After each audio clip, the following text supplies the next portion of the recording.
This little pistol puts a big old smile on my face. Guys, this is the Ruger Lcp Ii chambered in 22 long rifle. Let's get into the video.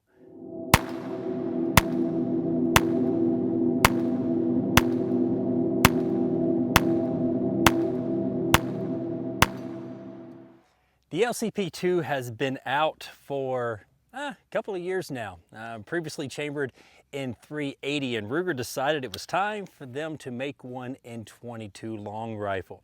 Now, the Lcp Ii is a small, very small, compact firearm, and with the popularity of the 22 long rifle, it just made sense that Ruger would make one in the 22 long rifle. Let's go over some of the features of the Lcp Ii chambered in 22 LR.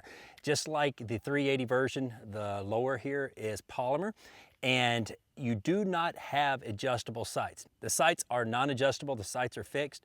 They're a little bit taller than the regular LCPs. Since this is an Lcp Ii, the sights are raised just a little bit more. And of course, being in 22 long rifle, it works on a blowback design. It has the tilted barrel, slanted barrel right there in the front that helps ensure the reliability of the firearm. And you do have some pretty aggressive, not too overly aggressive checkering on the rear here, also on the side and the front. You do have two safeties on this pistol. The safety right here on the side, and you also have a trigger safety. There are serrations both on the front of the slide and also on the rear. This will help you get a good purchase on the slide when chambering another round or clearing the firearm. The firearm is equipped with a magazine disconnect, so the firearm is clear. Click, all right.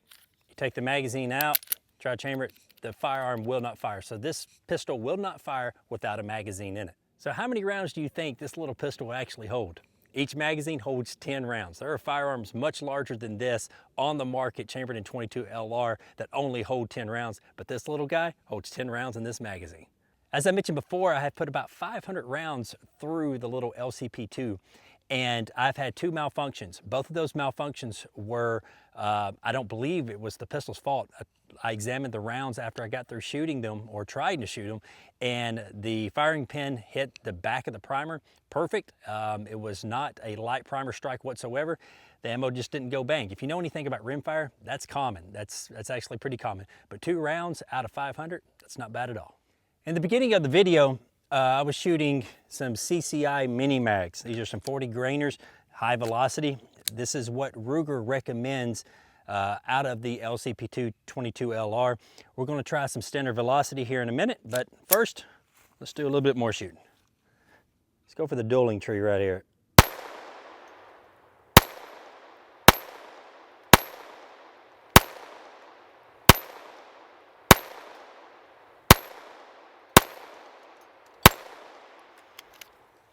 This gun is surprising me how accurate I can shoot it. Usually, like I mentioned before, fixed sights on a little bitty frame like that, like this little setup and these big old Sasquatch hands, you know, it's hard for me to get a good purchase on it, but I'm not having a problem with this guy at all. All right, let's go. Well, before I shoot some more, this is some CCI standard velocity, 40 grain, traveling at 1,080.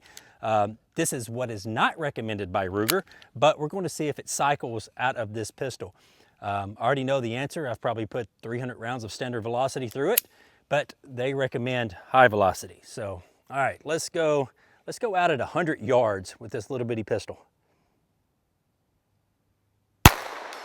Hit. Hit.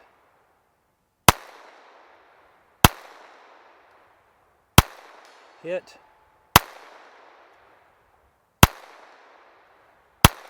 Hit. Hit. Well, I managed to hit it like 6 or 7 times out of 10 rounds at 100 yards. The other day I have a plate the same size as that one at 150 yards, and I managed to hit it 3 out of 5 times. I'm really surprised on the accuracy of the little Lcp Ii. As you just witnessed, the Lcp Ii chambered in 22 LR, it will shoot standard velocity ammunition. Ruger recommends the high velocity, as I mentioned, but it will cycle standard velocity. Well, this one does anyways. Now, You're probably asking yourself, what is the point? What is the point of a little bitty 22 LR like this? Well, if you have an LCP in the 380, LCP II in the 380 anyways, you know, it'd make a good trainer gun. I've mentioned this several times before on my channel. There are 3 different categories, in my opinion, when it comes to 22 LR pistols. The categories are simply this. You know, you got your target pistols, which the Smith & Wesson Victory would fall under that. The Ruger Mark 1, 2s, 3s, and 4s. Also like the Browning Buck Mark. Those are all good target pistols. Those are good backyard plinkers, just having fun with, shooting tin cans and, you know, basically practicing some trigger control and throwing some rounds downrange at a cheap price. Now, you've also got your match pistols. That what I would consider like your Model 41 Smith & Wessons, your Vorkörzen Scorpions and Mambas and things of that nature, and your Olympic style pistols. Those are match pistols. Those are kind of finicky with ammo, and those are designed for one thing and one thing only, accuracy. These guys would fall under what I call trainer pistols. There are dozens and dozens and dozens of different kind of trainer pistols out there. They've become really, really popular in the past probably 10 years of people building trainer pistols. You know, Walther makes them, Ruger makes several, and now with the LCP II, you can practice your trigger control and your grip and your stance, everything with a 22 LR, which you can shoot for about 4 or 5 cents a piece compared to that of a 380. It will give you trigger time. And even if you don't own an LCP II chambered in the 380, if you just want one of these guys, they're fun little guns. You know, you can buy holsters, I think at shopruger.com, and you can buy little pocket holsters for these guys. And for a backup pistol, I never would recommend anybody using a 22 LR as their primary carry, but for a backup pistol, you know, if this thing was loaded with some Stangers or some Velocitors, it wouldn't be a bad choice. It's light as a feather, it doesn't weigh anything, and with 10 rounds, you really can't go wrong. The only negative thing, and I don't think it's really a negative, is the magazine, okay? These magazines have little lips on them, and I'll get a close-up shot of them right here, and when you're putting the round in and forcing it forward, these little lips right here, they will cut into your finger a little bit. However, Ruger's already remedied this. They have a little loading assist.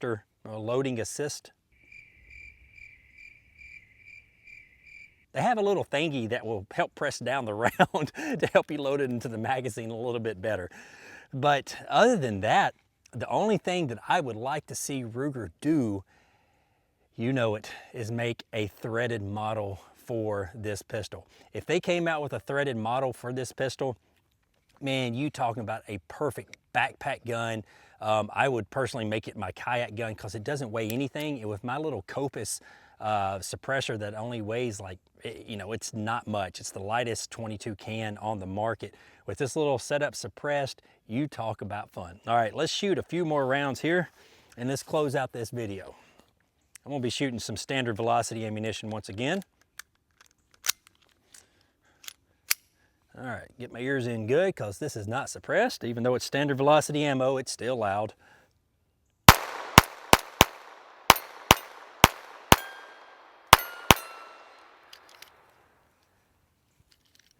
And like I mentioned, I've only had 2 malfunctions, and they hit the primer. It wasn't the gun's fault, I think it's the ammo's fault. But it may malfunction now, but if it does, it's on camera.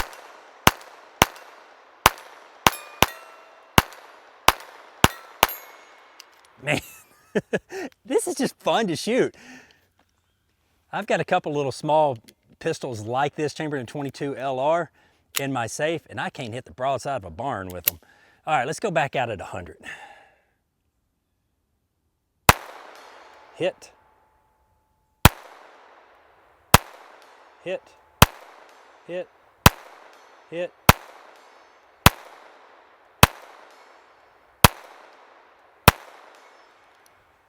I think I managed to hit it 7 out of 10 times at 100 yards. The magazines, they do drop freely, so that is good. Now you're probably wondering what the MSRP on this little plinker is. Well, the MSRP on it is $349. All right, calm down. All right, that's not real world price. I think the real world price on this pistol, you know, you could probably pick it up in stores for around $299, $310, somewhere around there. Maybe about $329 when they first come out, because everybody and their uncle, I'm pretty sure, will want this little plinker. Regardless if you own the LCP II and the 380, and you want a good little trainer pistol, this is perfect. But if you just want something like this just to shoot, and you know, for a backup carry or just plinking in the backyard, the accuracy is there. I am really, really, really impressed with this little pistol. Guys, thank you very much for watching. If you have any questions, you can put them in the comments below. Go over to my Facebook page, Instagram, or Twitter pages and ask them there. Until next time, y'all be safe and keep plinking.